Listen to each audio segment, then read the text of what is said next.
Hello, thanks for joining me. It is a rainy day and I am at home. Got an email saying a parcel was being delivered that required a signature, and spent the morning waiting for it. Anyway, it is here. It is from West Hartford, Connecticut, and it is to me. So, it is not a pipe video. This will be something completely different. But I do have a Fallon 90 with some Stanwell cherry.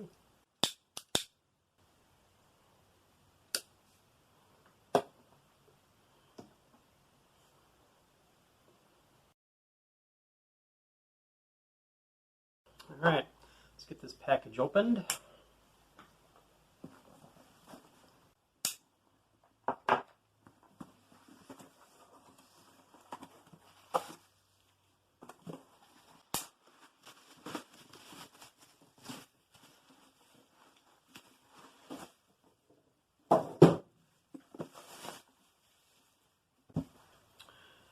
And there it is, a blue plastic box. How exciting.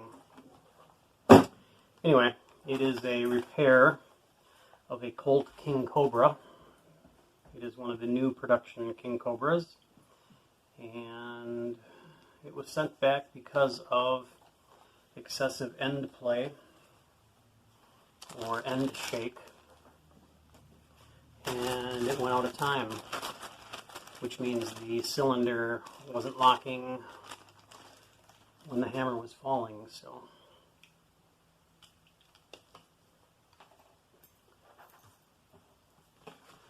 what did they do?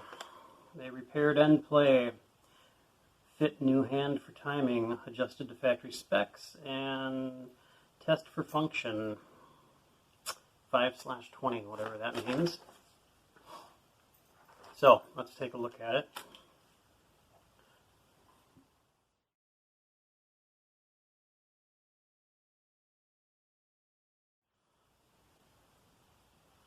Now, end play is the amount of movement that the cylinder can move back and forth, which should be as small as possible, something just over 0, like 0.001 inches or so. But in a factory-produced gun, that's probably not realistic. So, what the cylinder gap is. So, let's get this box out of here. So, to measure end play or end shake, it's basically the difference between the cylinder to barrel gap at the cylinder being all the way back versus the cylinder being all the way forward. And the cylinder all the way forward should not be touching the barrel. So there should be a gap in there as well. So first thing we're going to do is see what the gap is between the cylinder and the barrel. It's smaller than 0.007, which is good. See if we got a 0.006, 6 thousandths of an inch. Nope. Nope. 0.005. So again, pulling the cylinder all the way back, looking to slip the feeler gauge, and it just fits between the cylinder and the barrel. So the gap between the cylinder and the barrel is 0.005, which is actually pretty good. Now, we want to find out what the end play is. So with the trigger all the way back, which is driving the locking mechanism up into place, I'm pushing the cylinder with my thumb forward. And I want to see what kind of space we have in here. So 0.15 passes. 0.0015. This is a 0.002 0.2 thousandths. And that passes, how would I, 0.0025, 25 ten-thousandths of an inch. That passes. Next, 3 thousandths. And just barely not passing the 3 thousandths.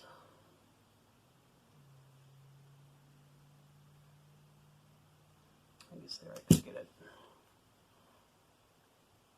So, we're roughly at a end play of 2 thousandths of an inch with a barrel gap of 5 thousandths of an inch.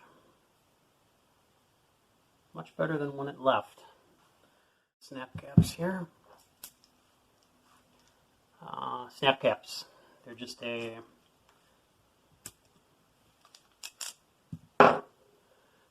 solid piece of aluminum with a spring-loaded plunger at the back to protect the firing pin.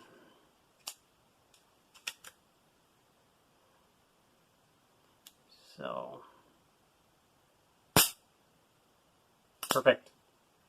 So again, on double action, if I'm putting a little bit of pressure on the cylinder to prevent it from rolling, if it's out of time, the hammer will fall before the cylinder locks, which is a bad thing. So, looks good. Looks good. There you go. King Cobra. It's a 357 Magnum, 38 Special revolver. So that's it. That's it for today. I had brought out some tools because I thought this thing would come back dirty. What my experience has been with some, when they test fire it, they don't put a lot of time in cleaning it, but actually this one is incredibly clean. So thank you, Colt, for taking care of the issue. I'm a little bit pissed that there was an issue to begin with.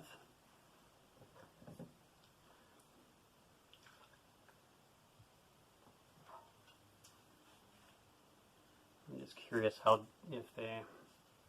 dirty the cylinders might be.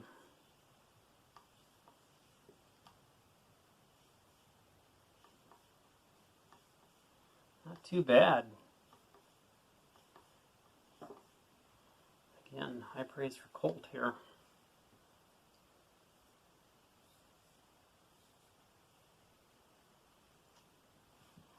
Alright, barrel's a little bit dirtier.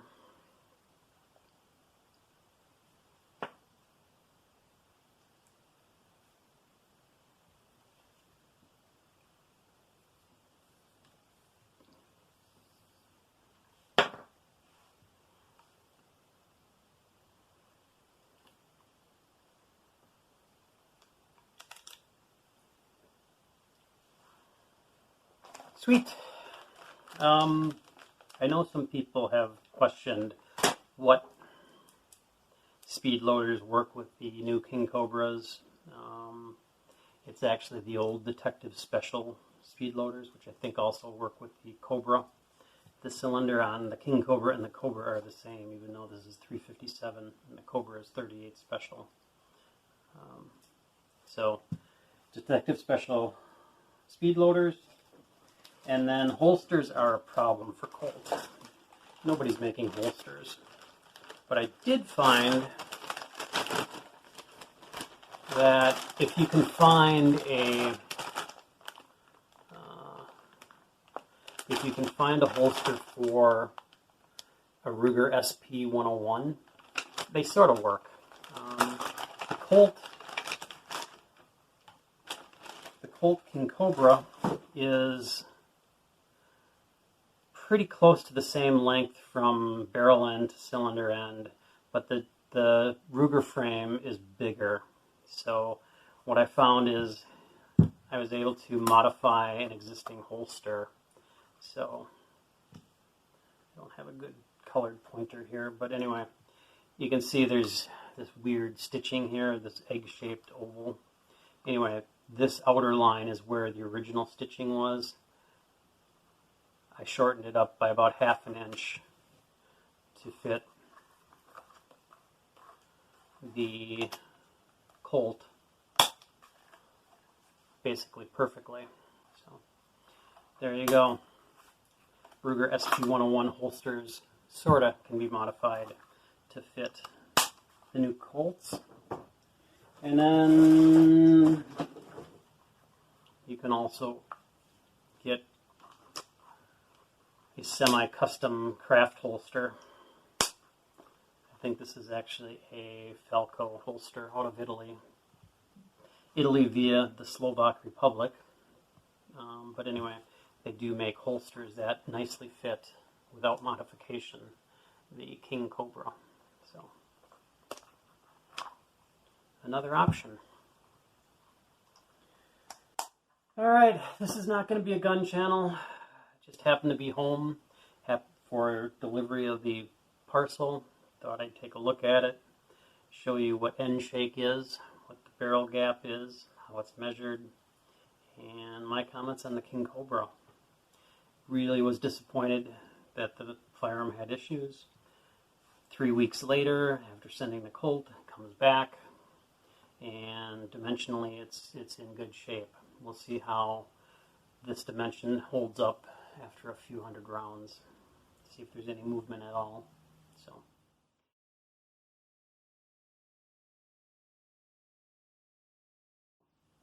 That's it for today. Hope you're doing well. Take care, and perhaps I shall see you again.